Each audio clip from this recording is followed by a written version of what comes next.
Conversations with Celena, the podcast where we discover inspiration, motivation, and information to help you live your best life.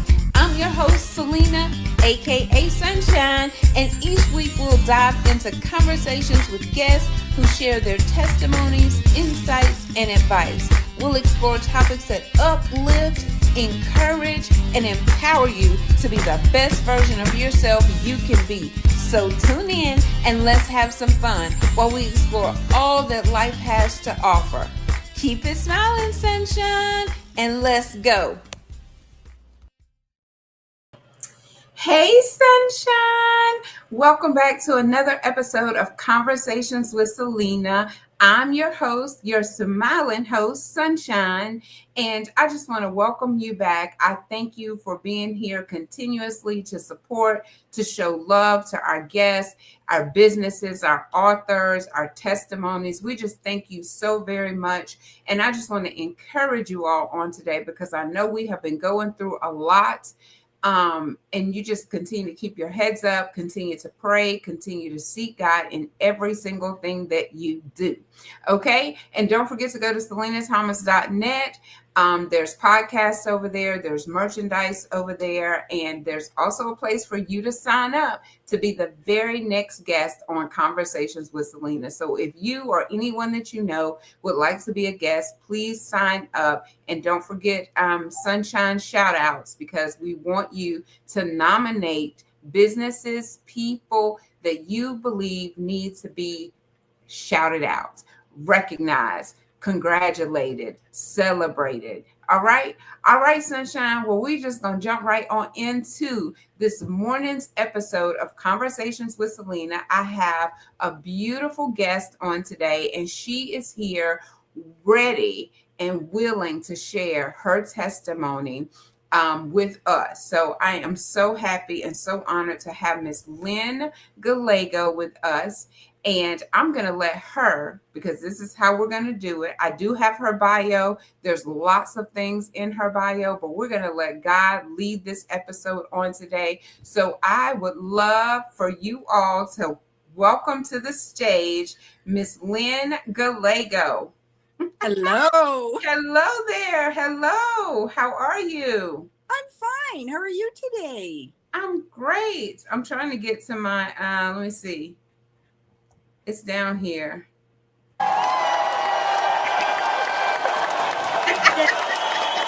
Whenever you did, I'm happy. Yes, it took me a minute to get there, but there it is. There's the applause.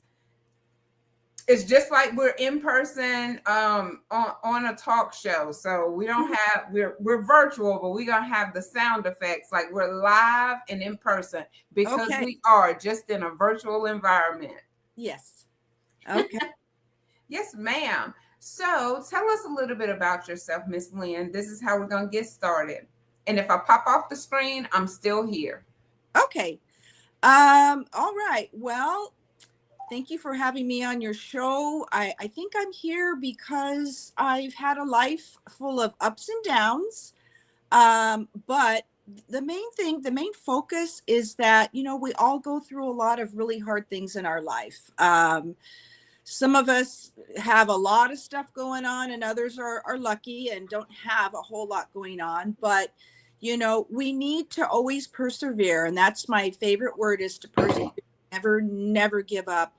That slogan means a lot to me. That slogan is actually the slogan for ALS, Lou Gehrig's Foundation. And that is the disease that took my husband from me.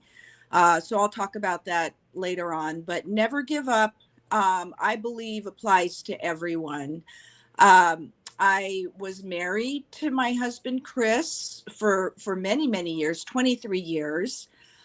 We had 3 children, still have them. They're grown up now. I have my 2 twin sons and my daughter, Maya, who is now 25. My sons just happen to be autistic, and so I can talk a little bit about that for any people out there that have children with special needs or family members with special needs, or maybe you're autistic. I did work in the field of special ed for 29 years as a speech and language therapist. and loved my job, loved all the aspects of my job. Loved working with the people and all the varieties of the communication needs that we had. I am a Christian. I love the Lord. I wouldn't be able to do anything without the Lord, because I'm telling you, there have been so many overwhelming things in my life, and without him to turn to, I don't know how people do it if they don't have the Lord to turn to. But that is what I believe, and that is what's helping me continually, even today, even for this show. um, the latest thing that I went through was I was diagnosed a year ago with breast cancer. That came out of the blue. That was completely shocking to me. But I've been through treatment. I've had my surgery. I've had my radiation, and now I'm in aftercare. So I could talk more in depth about that. But yeah, I right now I'm single. I live with my two sweetest little fur babies, a dog and a cat. I live in California. Um, I love my life. I have a lot of great friends, and that's important too. Your friends, your support group, your family, your whatever it is that makes you happy. So I can back up and just kind of maybe talk about. I want to talk about Chris, my husband. We Okay. have a very very sweet story. Chris and I went to high school together. That goes way back, and I won't say how far back, but maybe a few years back. And I was in the marching band. I was a color guard, one of the tall flag girls, and my husband at the time was a trumpet player. So we were in marching band together and got to know each other that way. And he was very shy, and so was I. And basically, we were not boyfriend and girlfriend in high school. I asked him out to the Sadie Hawkins dance. That is where the girls ask the boys. And he said yes. And we went and we had the greatest time. And he was a senior, I was a junior. We had the greatest time. We really clicked. I was thrilled. And then come Monday, back to school, nothing happened. Nothing ever happened. So he graduated. And it was so strange because I really think, he was meant to be my life partner, because I kept having dreams about him, not all the time, but for 10 years, periodically, he'd pop up in my dream. And I was like, why would I have a dream about him? I had other boyfriends. I had moved away. I had gone to college, but he always, popped up. So 10 years later, a friend of mine said, hey, it's my 10, he's a year older and he was a year older than me. She said, it's our 10-year reunion. Do you want to go? I said, I'd love to, but I can't. I'm going on a trip to Mexico. So she says, okay. And I said, do me a favor, find out about Chris Gallego, see if he's married, where he works, get the scoop on him. I was still curious about him. So I came back from my trip. We didn't have cell phones back then. Okay. No cell phone. We had voice answering machines. So I played back my messages. And my friend Natalie said, hey, I sat next to him. He's not married. We talked about you. I told him that you wanted to talk to him. And I was like, what? I mean, are you kidding See, me? the friend always got to go too far. All I asked you to do was get the information. I needed tea. I didn't need you to spill the tea. I needed you to get the tea. Exactly.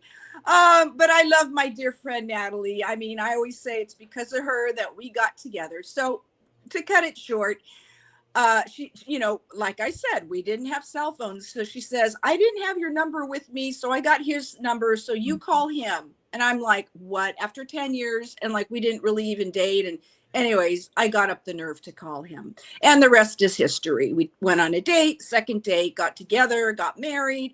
So I guess Did he ever tell you what happened after the dance? Like, was he just so shy or? yeah, he was just, and he'll tell you his first love was baseball. He was very, very committed to baseball. And I know a lot of young people say, I want to be a baseball player when I grow up, but he really, really wanted to be a baseball player. And he did not want anything to get in the way. And he knew that having a girlfriend would get in the way of his mental state for the Mhm. game and, practices and whatnot. He told me this years later. And it was so funny because he was also a musician. He played the trumpet, as I said, he played the bass. He said he wrote a song for me. Aw. And what? So you did like me. So anyways, he did play the song for me and he sang it for me. Years and years later, 10 years, 15 years later. But I guess that was the beginning in my life of thinking, I think I know what I want and what I deserve. So God, why can't this guy like me? Or why can't I get this job? Or why can't I get this apartment? There's always a reason. There is. I mean, we may not see it, but I told Chris that we wouldn't have been ready to get together and get married straight out of high school because you had your baseball dreams. And by the way, he went pretty far. He went up through the minor leagues and he went all the way up to get a tryout with the LA Dodgers, which, Okay. pro, right? He didn't make it, but he got that far and he loved the game. And so his life took a turn as well, right? And so anyways, I guess I just want to say that in my heart, I always had that spot for him. I think God knew that we belonged together, but Mhm. just not right at that time. So that was the beginning of like, okay, I have to trust you, Lord. I have to trust you that I wanted this. I wanted this man, and it didn't work out. But 10 years later, it did. We had a great marriage. He was a California highway patrolman. That was his job, and he did a very good job of that. Supported the family well, was a good family man. We ended up having 3 kids. We had our twins, Aaron and Jared. And everything was great. And then I noticed when they got into school, a little bit of differences. Like with Jared, it was the teacher would say, he doesn't seem to follow directions. And a lot of kids don't follow directions, but she says, no, he listens, he tries, but he's not processing the directions. And then my career as a speech therapist told me, I think we've got some issues here because I was noticing some things as well. Mhm. I wasn't noticing a lot though, because as they say, he was pretty quote unquote high functioning. He could read, he could do his math. He was a well-behaved little boy. I mean, so it's not one of those students that would stand out to you in a classroom. Oh, they've got some special needs, but all these little things kept creeping in. So finally, I took him to a group of specialists and they said he has what's called auditory processing disorder and some memory issues. And not only that, he's got issues with anxiety. I mean, he's had anxiety since he was a little boy, and he has what's called generalized anxiety. Like we all get anxious, maybe if we have to stand up in front of a group of people or take a test, that's normal. But generalized anxiety is when you're anxious all the time. You Mm. could be at home alone and have anxiety. You could be going to the same job you've always had, and then it pops up for no apparent reason. So that has really been a difficult struggle for him. So like I said, other things popped up. Recess time at school, walking around the field by himself, not engaging with the other kids. So anyways, we got the autism diagnosis. So that's been a long, hard battle because this was back in, well, he was born in 91 and he was about 7. So 1998. Nowadays, everyone's heard of autism. Back then, it was kind of this new thing. And there Right. were a lot of programs set up and not a lot of knowledge about autism and how to work with people with autism. So this is one son. The other son has a different type. Uh, they're both autistic. Mhm. We used to call it Asperger's syndrome, but in Mhm. the past, they've kind of taken that title away and just call everything autism with different levels, level 1, 2, 3, 4. So in saying that, they both have autism, but they display it differently. So Aaron is a little more verbal. He does things like now he drives. Jared doesn't drive. Aaron has a part-time job. Jared isn't working, but he would like to work. but he's working on more skills. Like, I'm so proud of them because they finally got an apartment. They've been Okay. for two. I mean, it is huge, Celena. I mean, other parents are like, well, they're 33. No, I mean, we worked for years and I was very involved and still am as a parent. I'm trying to take steps back to let them, discover themselves and figure things out. But like I said, in the early days, I didn't know what to do for them. And I tried to advocate for help, help with socialization and counseling and the medications and the therapies and, talking to teachers about what works and what doesn't work. I mean, it was just like almost like a full-time job. But these are my sons and my children. I love them. And because of that, I think that's where they are today. I mean, I always have this expectation that they will do the best that they can. Not what everybody else is doing necessarily, but they could. In many ways, they can do a lot of what everyone else is doing. But I set the bar kind of high and tried to support them. And I would do it again today if I That's right. if That's I right. had a chance. Yeah. Yeah, and it was something that you said earlier, just about when you started talking about you and your husband and trusting the process. Because if this would have happened back then God knew that it wasn't going to play out into that love story the way that Yeah. it did 10 years later. So, with that being said, we can apply that to everything in our Everything. life, because even with your children, you can't let other people tell you what timeline your children should be on, because it's different for everyone. Even with the twins, Yeah. if, like you said, one is driving, Aaron is driving, the other baby is not, but he wants to. And if he wants to, guess what he can. Yeah. It's just in his timing, because everything is a process and we don't do the same thing. We're not running the same race. Our race is an individual race against who we Yes. used to be, not against anyone else. That's right. And I totally agree with you. And I think that if you're making progress every day, even if it's 2 steps, wow, you had a great day. You did Mm-hmm. a great job. And if you didn't give up, maybe you're standing in the same spot, but you didn't give up, you That's right. had a great day. I mean, seriously, that is all you can expect from people. And you know, not just autism. I mean, we all have children.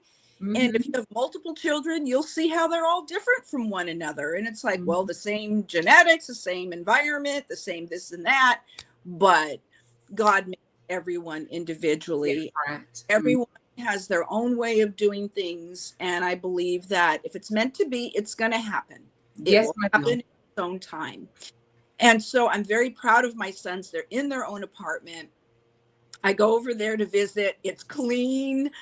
The dishes are done. I mean, they're learning now. I think the main thing is like, how do we make healthy meals as opposed to like good old DoorDash? They wouldn't be the first young man that would rely on that. And so they're learning and they're doing. And then I have my daughter who is now 25, and I'm so very proud of her. Her name's Maya, and she lives down in Southern California. She went there for college and never came back. She loves it there. Um, oh, I see you, Pamela. Yeah. Yeah. Grandparents supporting their grandkids with autism, you're precious. You're absolutely precious. Mama and daddy need all the help they can get. Mm-hmm. So I'm proud of my daughter because she did this on her own. Everyone says, oh, you wanted her to be a speech therapist. No, I approached her in high school and I said, hey, would you ever think about doing what I do? No, mom, no, I'm going to do my own thing. And so she kind of went off to be a music major, and then it was psychology. And then she took a trip to South Africa. It was offered through her school. Went to South Africa to work in counseling and kind of trauma-based stuff over there. And she says, Mom, I don't think I can do this forever. This is just too much. It's too hard for me. Mm-hmm. Little babies going through such trauma and living in, you know, horrible neighborhoods. And because she lived in those neighborhoods, she stayed with families for a while, loved the families, but she says, I don't know if I can do this. One day they sent her off to some school.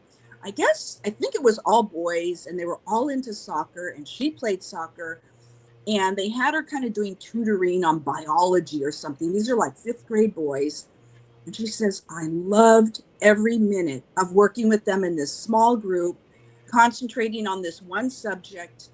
They loved me, I loved them. And so God turned her heart around, and she says, Mom, would it be okay with you if I changed my major to speech pathology? And I was like, what? You want to do that?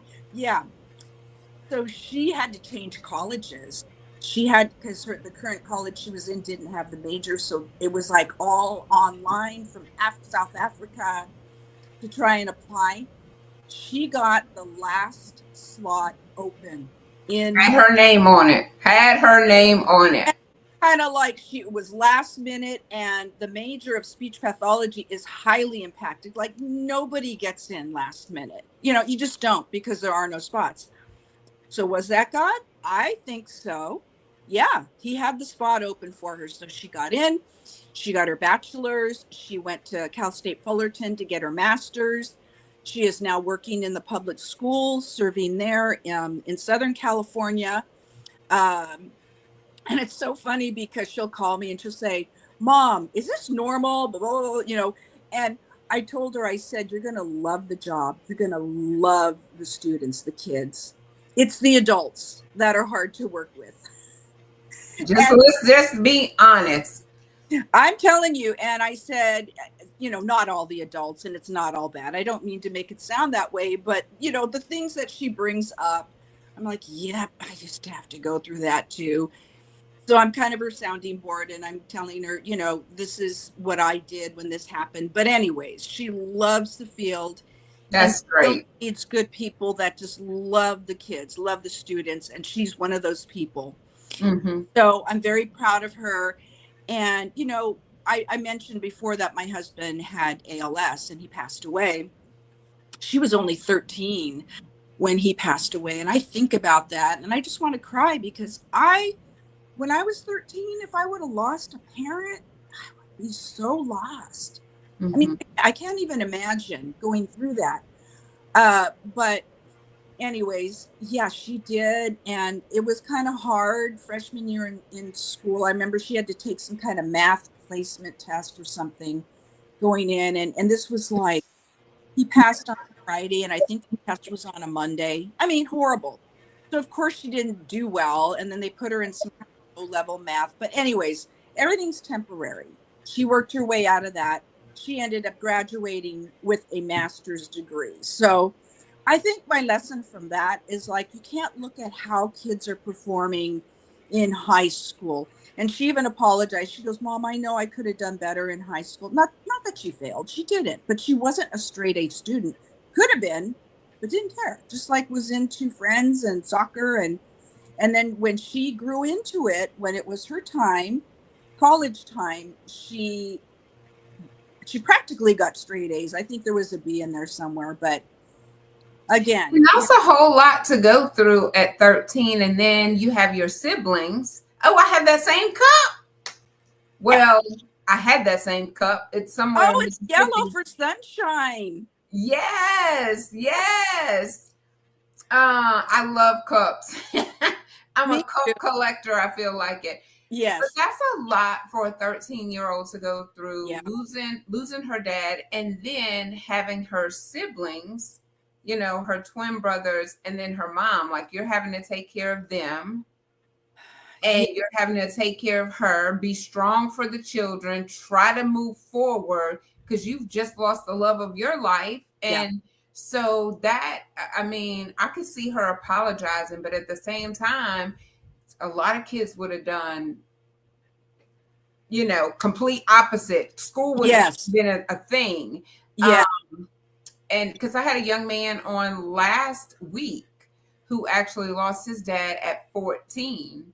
And he talked about the 3 suicidal attempts that he tried after that. It was that, plus it was a rape that happened. So, I mean, it was just one thing after another. And he tried 3 times, not one, not two, but 3 times he shared to take his own life. So Oh my it's God. a blessing that your testimony is just what it is, a testimony of how you can still do it in Yes, spite of the trials, the tribulations, the adversity, but we got to be able to hold on to something. So, like you said, yeah. people that don't have God in their life, it's like, I don't even know how I have, you, I don't know how you're able to make it because you just feel lost. Even when you turn away and you backslide and you're not doing everything that you're yeah, supposed to do, it's like, ooh, let me get my act together. Let yeah, me get my act together and get back to my first love, knowing what it is that I'm supposed to do.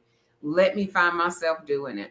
exactly. And all the things you said, I mean, I have highly sensitive, emotional children. They're adults now, but they're still my children, and especially my sons. And so mom could not break down at that time. If they would have seen me sobbing and laying in bed or whatever, I'm not saying that's wrong, but that was not to me an option.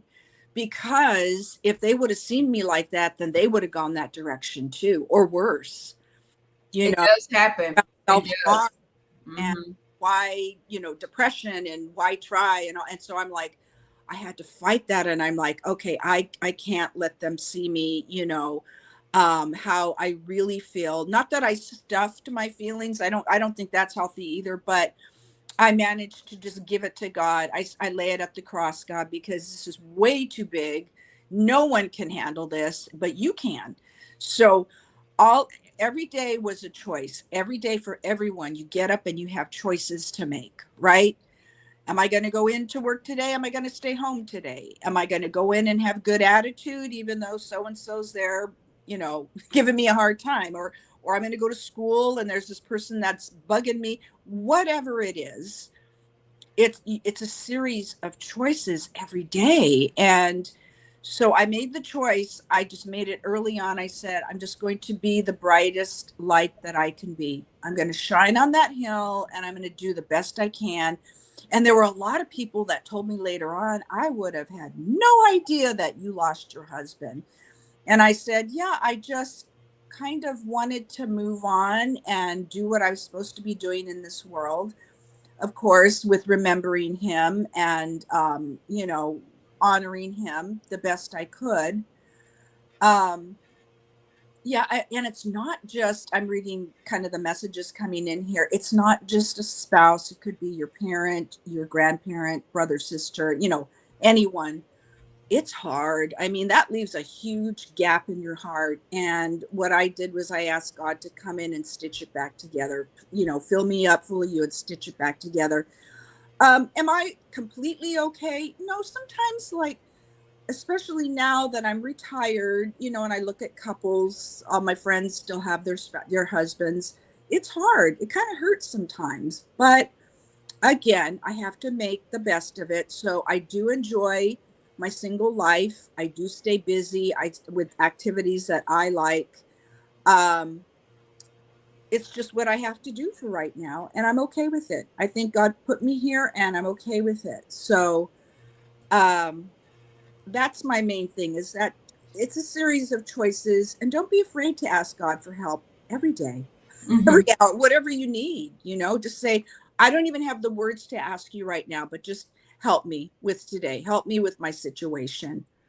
Do you feel like you went through that normal grieving process where you were lost, then you were angry, then I mean, because I know you say you see your friends and family still have their husband, and moving forward, you are like, man, I Yeah, feel like I'm angry. I feel like I'm sad. I feel like I'm lost. I feel like I'm just I can't even accept it because it sounds like you didn't even give yourself time to think about all this stuff. You just got right back to it, especially if people yeah, didn't even know. Because once you kind of bottle that stuff up, at some point it comes out, and yeah, when the when it breaks, oh my God, here come yeah. floodgates. I'm glad you asked me that, because after I lost my husband, of course, I was filled with grief. And then you know how they talk about the process of grief, how first you're in denial and then you're, angry, and then there's all these different steps you go through, and it sounds like it's supposed to be sequential. Like, okay, now I'm over the denial part. I totally accept this happened to me. Now I'm angry. No, that it didn't happen like that for me. It just didn't. And so I'm not saying it doesn't for everyone else, but man, it did not happen that way for me. Um, Nothing happened in the right order. I just was kind of in survival mode for a while. I remember going to work because, as I said, I worked in the public schools. My husband passed on May, I always get this mixed up, May 10th of 2013. And so that was a Friday. And so I didn't go back the following week. And I don't think I went back the week after that. I think I took 2 weeks off. And then I think we had 3 more weeks left of school. And my particular job, they don't call in a substitute for me. There isn't one. It's a specialized position. And that's a busy time of year. You have to wrap up a lot of stuff. And no one could do that for me. So I made myself go in at the beginning of that third week after he passed. And I remember sitting at my desk and nothing was automatic. I remember telling myself, pick up the pen, write your name, put pen down. I mean, it was like that the whole day. It was exhausting. But I tried my hardest. I showed up to meetings. I did what I had to do. The one thing I want to mention, because it just popped in my brain, hardly anyone talked to me about it. I came back to work and they all knew I had lost my husband. And I think people are afraid. They're afraid to say anything because they're afraid you're going to be sad or whatever. It's like, I'm already sad, I'm already You're going. afraid to say the wrong things, I think, at this point, because, are you doing okay? Like, the answer is no, I'm not doing okay. But Yeah. you're trying, you're looking for the words to say, but you're lost in it. Yeah.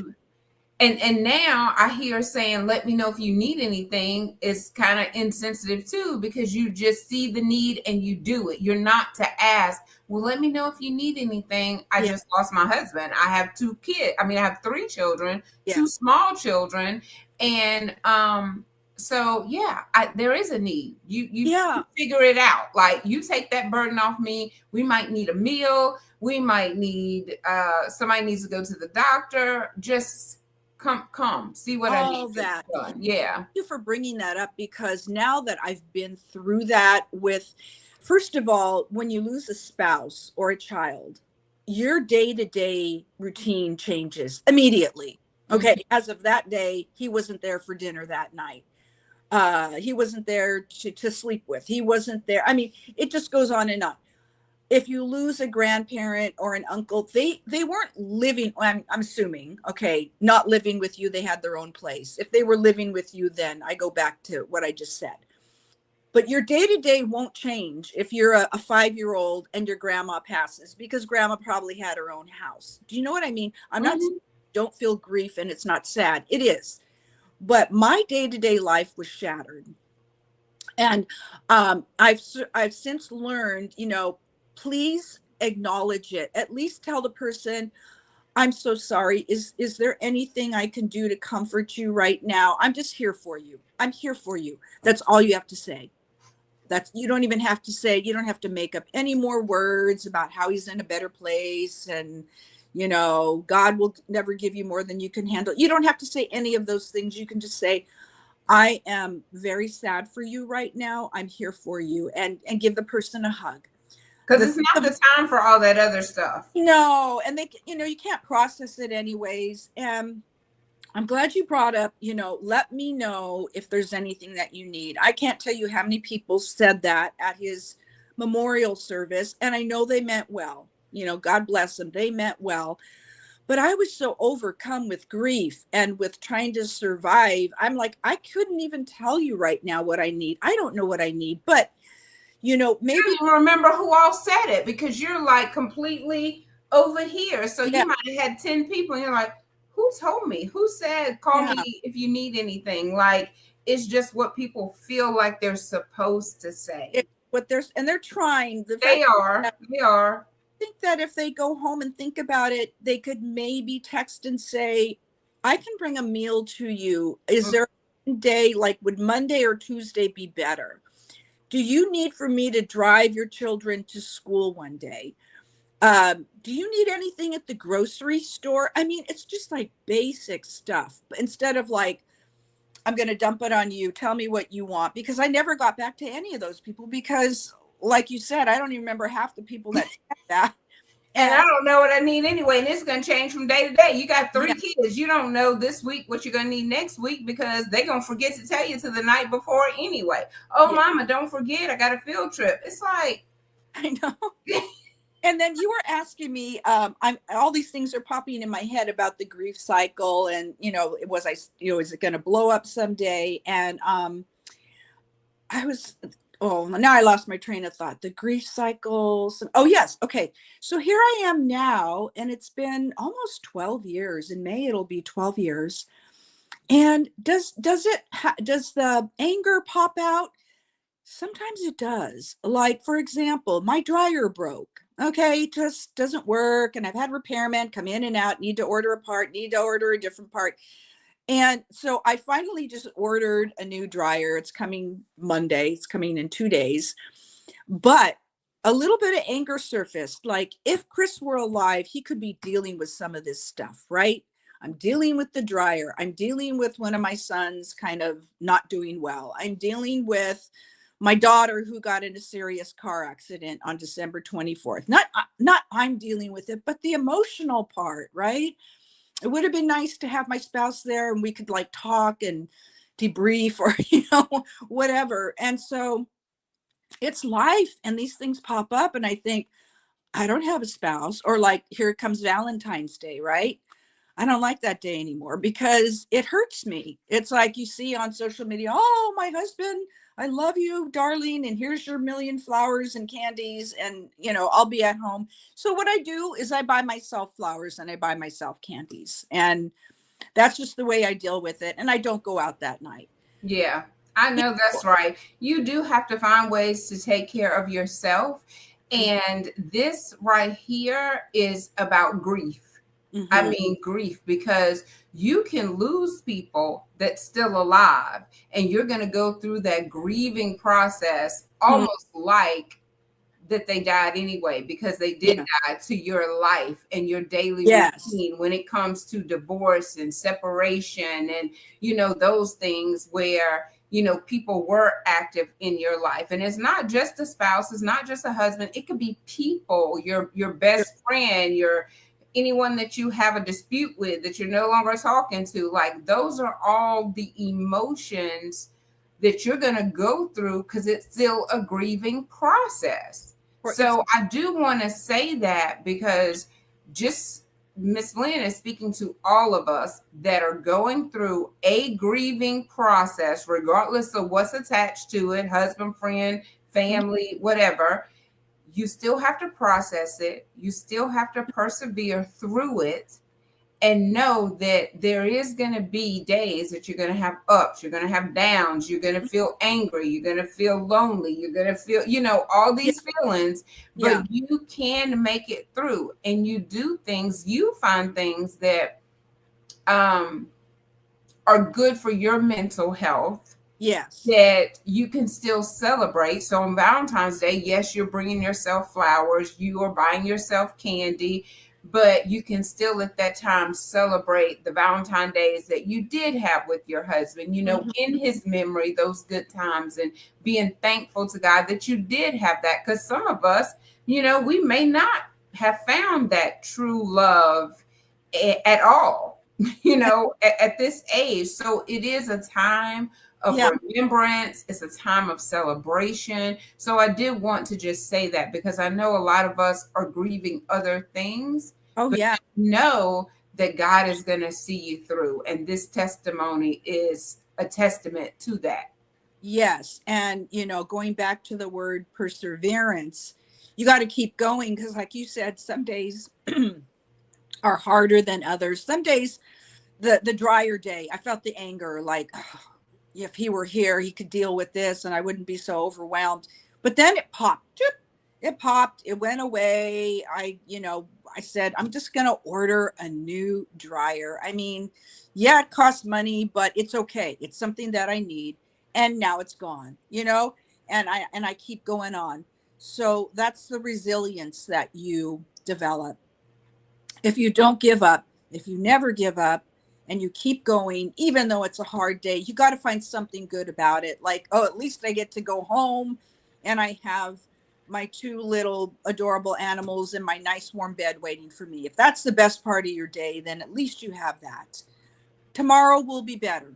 Tomorrow, something's going to change and tomorrow will be better. And I've learned, especially too, with the autism, two steps forward, one step back. Maybe some days we have five step forwards. When they got their apartment and when they survived, lived and did well, I was like, oh my goodness, I never thought this would happen. I didn't believe this would happen. And so for parents of young children, or even, if you've got older kids and they're not where you think they should be, they'll surprise you someday. It's got to be on their time, but just support them and speak life into them and be positive. Tell them all the great things they are doing. And that's my advice for that. That's worked for me. And yeah, I mean, you're right, Celena. I can't just assume that everyone's had all these great relationships and everyone's getting dinners and things on Valentine's Day. I mean, a lot of people aren't. I know that. But that was just my example because it's coming up upon us, and it's one of those holidays that just kind of, I don't know, it just kind of hurts a little bit sometimes. I'll just admit it. It hurts. Um, but I do, going back to my love story of high school and how God orchestrated that, I am so grateful and so thankful that God loved me enough that he gave me the man that was meant for me. And we have three beautiful children, beautiful life together. And now God's saying, you're moving on. It's a new chapter, and I'm right here with you. You're moving on. Yeah. Yes, yes.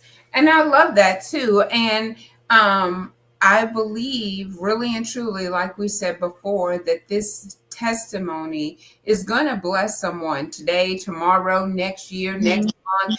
month. We don't know. We just believe that whoever needs to hear this can Yeah. take something from this in their current situation, whatever it may be. You may Mhm. have children that's autistic. You may have children that's in college that keeps changing their major, Mhm. but at the end, your daughter was able to make a decision that, I mean, you were ecstatic about it. She was excited about it. She loves doing it, but it was not in our timing. You may have wanted it right out of high school. You sure you don't want to do this? But it took her going through her process in order to decide what was best for her. It took Yeah. you and Mr. Chris going your separate ways only to come back together, and create a loving, happy family. Yes. So, I do believe that what we talked about was what we were supposed to talk about. What you said was what was Yep. supposed to be said um, on this day. Yes. I Yeah. do believe that. I just want to encourage people, if I could walk away, just be encouraged.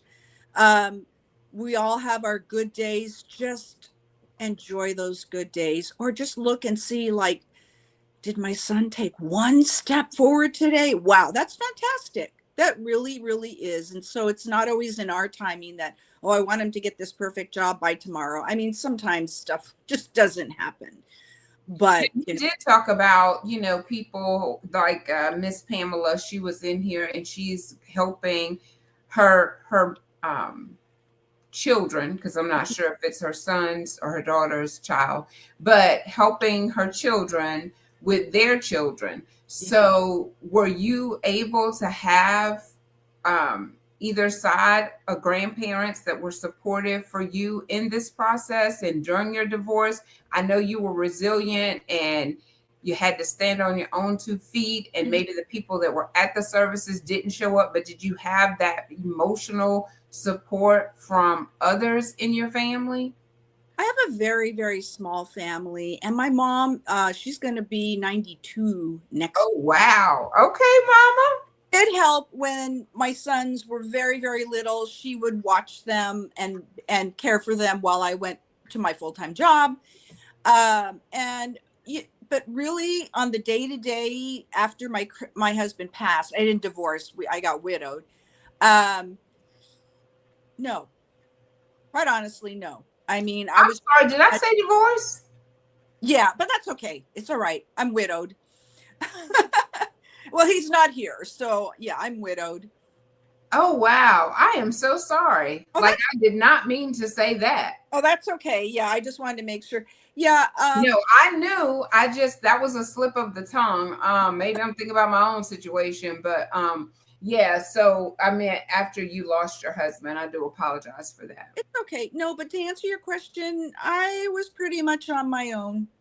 Yeah, pretty much on my own. I have a really good friend group. I have a couple of friends that they've been my good friends since elementary school and we're still friends. And then I have another friend that we met through church. And she's my dear friend, Laura. But I would say them and people from my church, oh, they were so invaluable when, especially when Chris was really sick and he couldn't feed himself or he couldn't walk anymore. I mean, um, God just sent them to me because I couldn't do this on my own. Right. But yeah, as far as like sometimes, people say they're going to be there to help you and they don't show up. It just happens. They're not there. Um, what can I say? Yes. No, Yes, got Pamela. I did. I knew that you were divorced, and maybe that's how I got it crossed up. So I did apologize. all right. Don't worry about it. But yes, support is very much needed, and we don't always have that support system. And it does make a huge difference in your life whenever you do. But I tell you one thing, just like you said, Miss Pamela, even if you don't have the support of the people that you think are going to show up, you still had a support system that showed up to help you with your current situation. Yes. Yes. And if I'm forgetting anyone, I apologize, but it's not like I have a huge family that swooped in and did all this stuff. I don't. And that's okay. It's just the way that it is. And thank you, God, for making me. Everyone that knows me says you're so independent. Well, I kind of have to be. So I thank him for supporting me and showing me how to do things. Because, I'm like anybody else. I don't know how to do a lot of stuff, but you figure it out. You Mhm. figure things out that you have to figure out. And I became very strong, especially advocating for my sons and for their needs. In a world that wasn't always welcoming, I did it because my love for my sons, and I know Pamela's one as a grandma. I'm sure she'll do the same thing for her grandchildren, and she's just one of many. If you got the love in there, you're going to do whatever it takes Mhm. to help. And yeah, and the last, one of the things I want to say is take care of yourself. Like like I'll buy myself. Oh, Pamela, I wish I could meet you. You sound wonderful. Um, Yes, take care of yourself, Pamela, and everybody else. It doesn't have to be a full blown massage or a pedicure, but it could be. it could be. No, I mean, I'm gonna like confess here. Okay, so my guilty pleasure is going and drinking milkshakes because I'm like everybody else. I want to keep my weight down and be healthy and everything. But I'm telling you, a good milkshake makes me so happy, or a smoothie. I try to be a little bit better, but just anything like that, or just spending extra time cuddling with my cat who adopted me. This little cat adopted me, would not leave my doorstep. And so finally I gave in. And people that know me as a dog person. I'm not a cat person, never been. Well, guess what? Now I am. And I've got my boy who I thought was a girl. I had named her Serafina. And then when I decided to finally adopt her, I took her to the shelter and they did the microchip and they said, "Oh, this is Rex." I'm like, "Rex as in a boy Rex?" Because I had already in my mind, she was my beautiful Serafina. And they're like, "Yeah, Rex." So anyways, they called the owner gave up. Rex, and I renamed him Haku. It's a Japanese name. What's So his name? Haku, Haku. My daughter Maya from Southern California, she's the one that came up with the name. It's from some anime movie or something. Oh my goodness, anime. And I'm half Japanese. My mother is Japanese. So I was like, all right, let's go with Haku. So I just call him Haku Boy, or I call him a lot of things, Fluffy Puff, and I got all kinds of nicknames because I just love him. You have to send me pictures. So my oldest son loves some anime. Child, I don't know what they be saying. He just be reading them subtitles on that screen so fast. I'm like, wait, what'd they say? Like, it just goes absolutely too fast for me. But Yeah. he's been watching it for so long, like it doesn't even bother him. So I Yeah. don't know. It's so popular now with a lot of people. It You know? is. It is. Anyways, that's where his name came from. I think it was like a little white dragon or some character in one of the movies. So Mm-hmm. Yes, well, we're going to take us a quick break, Miss Lynn. okay. Then, whenever we come back, I want you to give us your final thoughts. I want you to tell us, what would you tell your younger self? Because see, Sunshine trying to look like she on the real big screen, got her little cards over here. It's like conversation with Celena. So and then a Sunshine golden nugget. Like, if you don't get anything else from what I said today, please take this away as my Sunshine golden nugget to you. All right? Okay. All right. So we will be right back, y'all. Hang tight, my sunshine. Conversations with Celena. We'll be right back.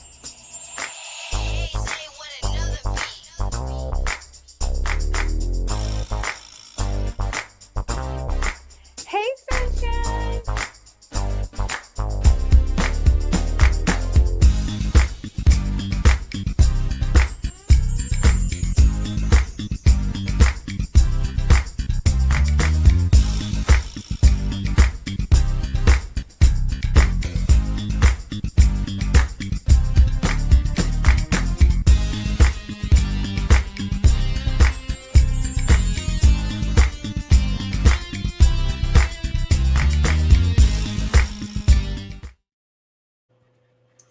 All right, Miss Lynn.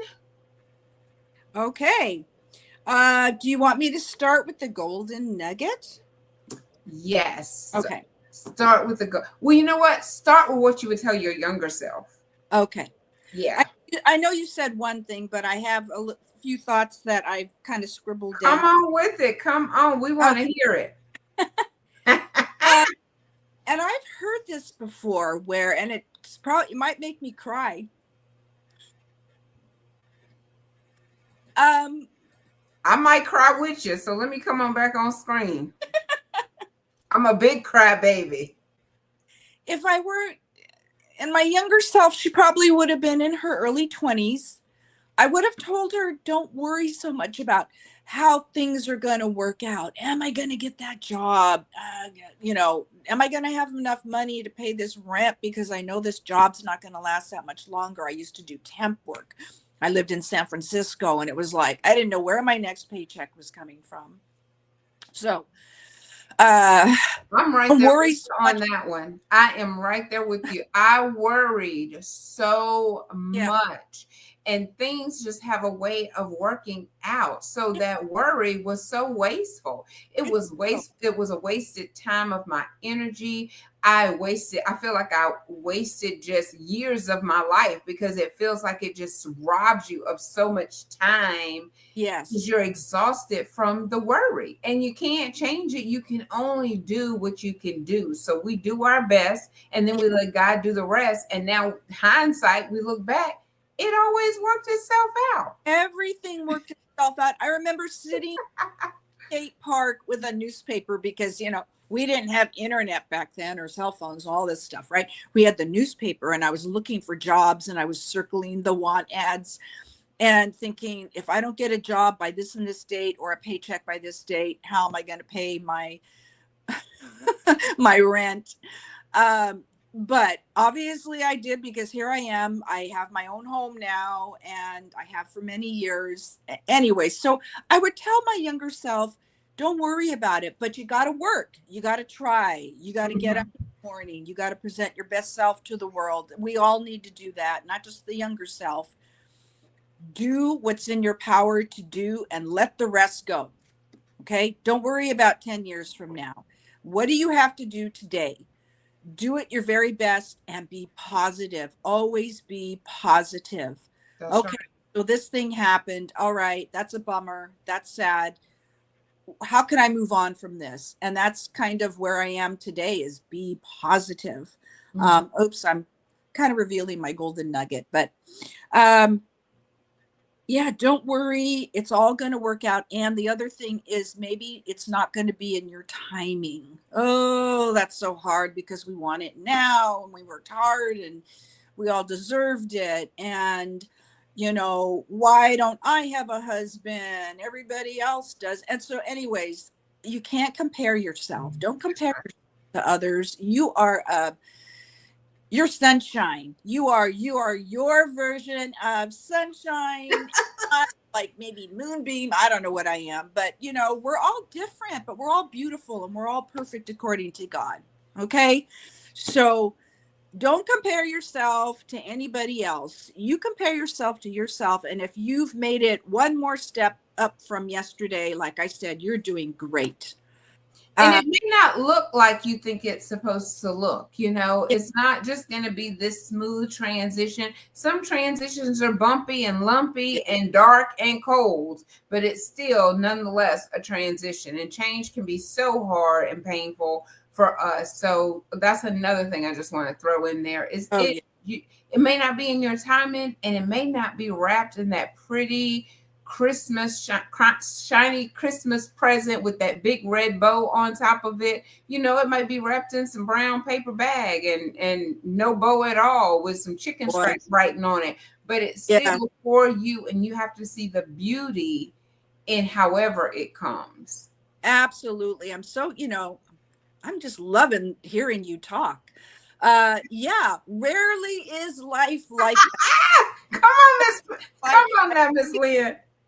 God's going to have this big old beautiful package for me at the end of the week, and then next week it'll be no, I mean, life is so up and down. It's like, get on the roller coaster, strap yourself, and just get ready, because some of it's exhilarating and some of it's scary and some of it's like, just let this part end. And it's life, and that is kind of what we're gearing up for every day. What's going to happen today? And it doesn't even matter what happens today.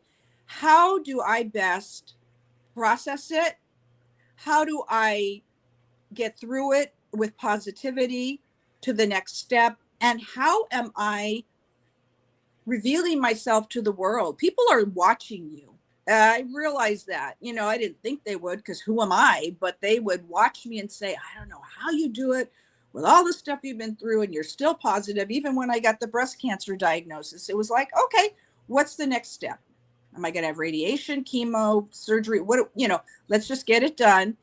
And I shouldn't say I never worried about it, because cancer is cancer, but I just trusted that if this was brought into my life, that God was going to take care of me. And so that's where I am today with that. So, Well, you uh, definitely have to come back maybe in October, and let's talk about that a little bit more. will do. And, I have my little scarf on today Okay, yes. from the Dollar Tree. Okay. But as I was getting dressed, I said, oh, well, it's, going to be Valentine's Day, and I'm trying to be, I don't know, kind of festive, I guess. So I ran to my closet, because I just have a plain old red shirt on. I said, I need to spark this up a bit. And I found this pink scarf, and it's like, I bought it a long time ago and I've never worn it. And I said, I'm wearing it today. So yes, I'd love to come back and talk to you and others in your group that might want to hear about what treatment is like, or what it was like for me. Mhm. It wasn't what I thought it was going to be. Well, I'll just leave a dot, dot, dot, and I'll come back in October, or whenever you want me, and we'll talk about that. Yes, yes. Well, listen, we're already out, I think, scheduling for May. So I'm just so thankful to what God is doing in conversation with Selena. It hasn't been like that in the past. So it's like I have people in my inbox right now requesting to come on the show. So it gives me an opportunity to allow people a platform to share their testimony. And just to be transparent, because I think it's so hard for us to talk about the C word. I mean, it got to where people didn't even want to call it cancer. They would just say the C word. Then when COVID came, it's like, well, what C word are you talking about? Because Yeah. we got all kinds of things that's going on. Yeah. So it's okay to say it because Yes, you it have is. conquered it. And we do overcome by our testimony. And I think, at first I was kind of struggling about which way to go with conversation with Selena, but I am stuck on testimonies. I keep Yeah. coming back to a testimony because we overcome and then we help other people also overcome as we are Yeah. sharing our testimony. And I do believe that every single time we tell it, we just become stronger and stronger and stronger Yeah. because we're like, dang, I really did overcome and Yeah. conquer this thing that could have taken me out.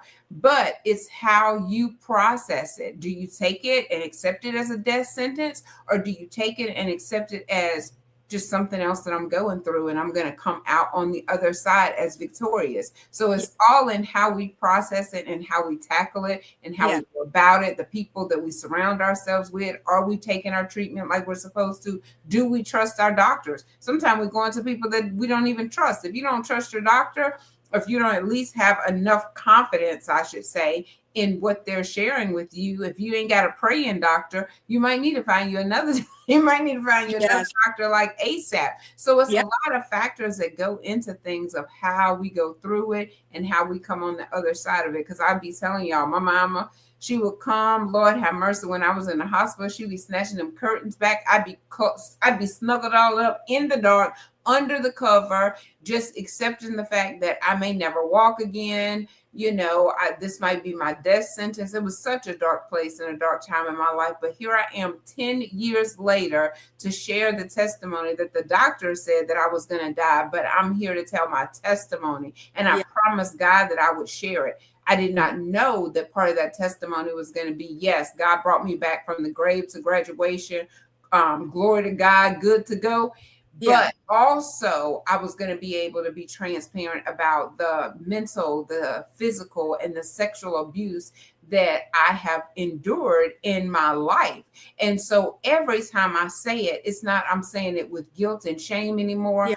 I'm Yeah. not saying it from a place that I'm looking for somebody to pity me. I Yeah. am standing on it. I am sharing my testimony in order to help someone else Yes. make it through yet another day, because it is very hard. It is It is. very difficult when you're struggling in the dark with these demons and these things that are Yeah. trying to take you out, trying to cause you to say, I don't even want to be here anymore. Nobody cares anyway. I'm just going to take myself out. Like that young man, and I say young man because he was 28 years old last week, who had tried 3 times to Yeah. commit suicide. And it was somebody that spoke into his life. He could have seen a podcast.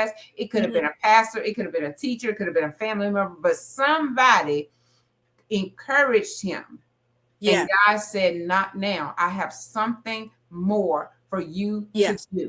So I encourage someone. I did not mean to take over Oh no, you're your so throwback. good. So I'm gonna sit over here and be quiet. No, as you were talking, I want to thank you because transparency is what people need. I mean, people might be alone thinking I'm the only one going through this. I've been through this abuse and no one understands me. My friends have never been through this, all this stuff, right? And so I'm totally transparent. I'd love to come back and talk to you about cancer and how I found the right set of doctors because the first set, ugh. Anyways, yeah, there's a lot to talk about and the whole emotional journey of that as well. I mean, Yes, ma'am. that's a huge piece. But I thank you for sharing what is hard to share because there's somebody out there that needs to hear it, not from me, not from me, but from you. Mhm. And or somebody with autistic children or grandchildren, maybe they do need to hear it from me because I've walked the walk. I've been there, right? ALS, autistic children, Yeah. cancer, single parenting. You know, you've got a lot to share with the world. So I thank you for coming and being transparent and sharing it here with us on Conversations with Celena and Sunshine. I love it. Thank you so much for your time. Did you get okay? So we did say what you would tell your younger self, and what was the Oh, sunshine golden nugget? well, I kind of slipped and said it, but That's okay. so intertwined. But to be positive, even in the most negative circumstances. And I don't mean to brush your problems aside and just put that fake smile on. That is not what I mean. Because there are going to be some days it's very hard to smile. But you could wallow in it. You could be in it forever and ever, or you could say, I am angry today. I mean, Chris is not here to help me with this dryer situation, but I let it go. you Right. know I kind of have my little hissy fit here in my own house, but I let it go. And I said, okay, the fact of the matter is that Christmas is over. I have saved enough money to buy a dryer. I've been kind of hand drying my or hang drying my clothes in my house. I mean, it can be done. What's the positive? My electricity bill went down significantly. So I'm just saying, the nugget is, what can you find positive? Maybe not about the situation, but did something good happen today? Something you can hang on to. Will tomorrow be better? Maybe you just need to go to bed. Sometimes I just go to bed. I just take a long nap if I can't deal with certain things, and I wake up and I feel better. So be positive, strive to be positive, be around positive people, positive thinkers, positive influences. Maybe get off social media, the scrolling thing. Oh, anyways, that's my little golden nugget. Yes. Well, thank you so much for that. It's true, and be positive. And it's not always easy to be positive, It's but if you put positive things in, then positive things will come out. So like you're saying, you do have to get off of social media sometimes. You got to sometimes stop talking to people who just feel like it's all doom and gloom. it's Like, not. I mean, I had to like literally put people on a 30-day break or whatever, because I just can't look at that stuff. And then I make a decision, do I just let them go? Because I don't choose to start my day out with everyone's, doom and opinion. gloom. Mm-hmm. and, Yeah. and especially the people that feel like their opinion is correct only. Yeah. So, and then again, the doom and the gloom, it's like, what can we say that's positive? What can we do that's positive? So let's start taking us a walk in the morning, Yeah. getting out, breathing in some fresh air. I know I do need to because, my watch sometimes is charged, sometimes it's not, but I need to get out and get moving. I've already started like cutting out the refined sugars, and I do feel better. So there are things that you can do internally so that your Yeah. smile, like you're saying, it's not about just putting on a big old smile on your face and Yeah. internally you're broken and hurting and crying on the inside. That's not what we're saying, because we want you to be healed, Yeah. happy, and whole first, because then it's going to show on the outside automatically. Absolutely. Yeah. Yeah. Yeah. I agree with you. You've got some good wisdom in you. Girl, thank you all for sharing your love and testimonies. Thank you, Big Red. You big red. Positive energy and thoughts and positive emotions will change the mood. It Love, does. It love. does. And I've added music back to that. Like we all have, I don't want to say her name, but a lot of people have Alexa and Siri, and you can tell them to play something upbeat, and then you automatically, like, it changes the mood to listen to music. But sometimes you're so depressed, because that's where I was, so depressed that I wouldn't even listen to music. So I'm like, let Yeah. me just start back doing the things that I enjoy. So I do encourage you all. Thank you for the golden nugget. Thank you for reminding us to tell our younger self that it is going to be all right. Like things do work out. Trust the process. Mm-hmm. Um, We thank you for sharing your love story with Mr. Chris. Um, us, yes, girl. We keeping hope alive over here. Just because you got separated, don't mean you're not gonna come back around and things are gonna be beautiful. So thank you so much for sharing. We celebrate you, your three children, and we're just gonna continue to pray that God shows up in your life continuously and take you places that you never thought or even imagined, Miss Lynn. Thank you. And you too. Sounds Oh, like thank you. he loves you just as much. He's got, Yes, yes, thank you. I received that because yeah, sometimes we do doubt. We like, oh Lord, I don't know. Maybe I done messed up so far I can't turn around. But you can always, it's never too late. you are his precious child. He wants to give you a lot of good things. We believe that. Praise the Lord, and I received that. Well, That I cannot wait for you to come back in October whenever we're having our breast cancer awareness. We're yeah. also going to be having domestic violence awareness that month. So you all stay tuned. Conversation with Celena, plan to still be rocking and rolling when that time comes. Continue to pray, continue to support, continue to share. I love y'all so much. Go share a smile and spread some sunshine. Until then, keep it smiling, sunshine. Mwah.